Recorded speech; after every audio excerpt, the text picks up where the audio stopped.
What's going on, guys? MDLP from the Battle Axe, the Strongman Gym in Miami, where strength is everything. Bringing strength to the modern day Viking, always. I don't know how to finish that one. I think I might drop that one. It's too many. Um, just stuffy.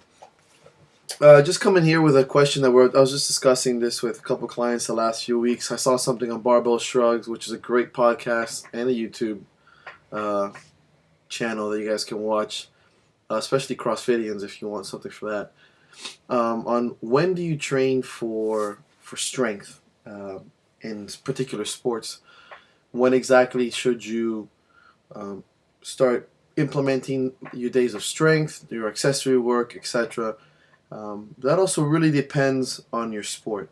The easy answer is always. You always train for strength.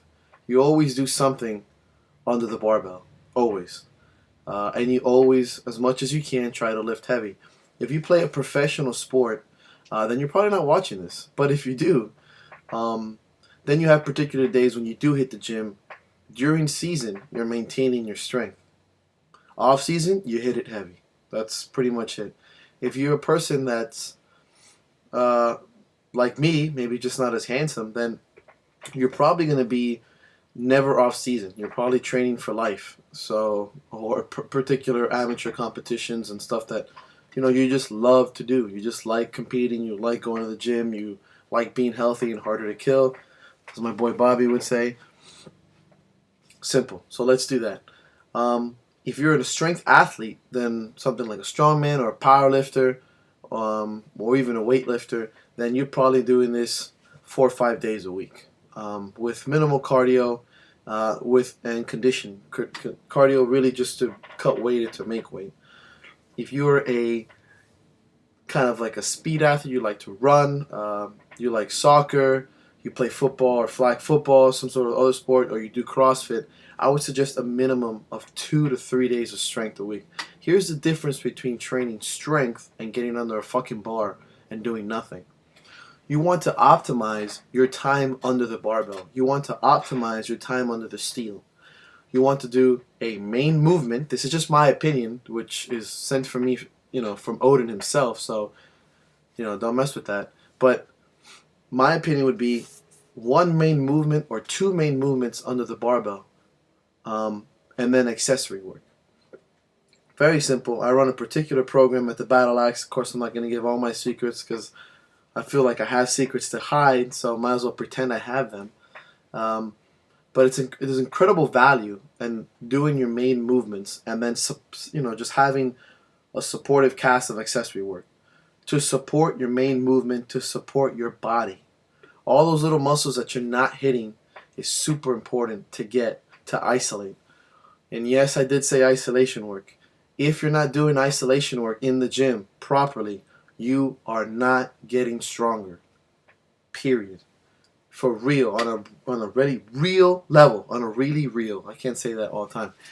You have to be very realistic. If you are not doing isolation work, you will not grow stronger. Period. You may get better under the barbell, but any one of us who's been under the barbell for years, comes a point where you just stop getting better. And it really has to do with all the supporting muscles. All these big muscles for the girls, the biceps, the chest, the lats, those big motherfuckers, they need support. So if you're not you're not isolating the muscles around them and your joints, you will not get stronger. So I would highly suggest that. If you're somebody that just wants to focus more on particular sports that obviously involve less overall strength or less maximal strength constantly, then I would do a minimum of 2 to 3 days. A minimum. If you're doing it once, you may not even see that much gains. You might see a little bit, but 2 to 3 where you can work all main movements, including the deadlift, the bench press, or a push and a squat, you will see massive amounts of gains, and or a strongman day, because I believe that that's the ultimate form of getting stronger. If you're a strength athlete, then you have to know your programming by that time. You have to know that you're already going to the gym 4 or 5 days a week. If anyone tells you otherwise, that you shouldn't be growing stronger for your particular sport, they really have no idea what they're talking about. Look up plenty of interviews with Louis Simmons, where he's interviewed and asked questions. Of course, he's a very intelligent guy, and he's going to get on stuff that you don't understand, but he's trained a lot of athletes to get better at their sport by not training them in their sport, only making them stronger. That's it. That's it. It's just making runners faster, sprinters faster, football players more conditioned and stronger, etc., etc. If you're not getting under the barbell and working that accessory at least twice a week, you will start to see, over time, failures. When you're in your first year Kool-Aid is what I like to talk about. Like people who are just first starting something, then you'll see tons of growth. You might start doing your half marathon times. Oh, I beat it by 2 minutes, by 4 minutes, by 30 seconds. As you get more evolved in your sport, your PRs happen to be 1/100ths of a second, 2 seconds, 1 second. Your deadlift goes up by half a pound. If you're doing by kilos, a pound, 2 pounds, 5 pounds, and you think it's a big deal. You're like, oh wow, it's the best day ever. So a lot of these small ounces come from a lot of work under the barbell and for strength. So I hope you guys take this into account.